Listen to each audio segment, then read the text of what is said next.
করতে তারপরে বলছেন আমি আমি কি বাড়িতে আছি বলে হ্যাঁ আমরা বাড়িতে বলে যাচ্ছি আপনি বাড়িতে আছেন ও তাহলে আস্তে আস্তে আস্তে আস্তে ভালো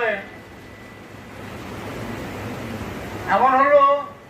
সম্পূর্ণ সুস্থ হয়ে গেলে 3 মাসের মধ্যে এই লোক ডাক্তার করে সকলে বিশ্বাস করছে না সুস্থ হয়ে আবার ঢাকাতে চাকরি করতে গেলেন ঢাকার সরকার হোটেলের মালিক ওটা খুব ভালো করতো ওখানে গিয়ে উনি ঢাকার সদর হোটেলে বললেন আমি তো এরকম মরে গেছিলাম ঠাকুর আমাকে এইভাবে বেরিয়ে দিয়েছেন ঢাকা সদরের এই যে মালিক যুগের ওদিকে নিল ওটার ঘটনা শুনে এইরকম বহু ঘটনা আমার সময় তো খুব কম সময় খুবই কম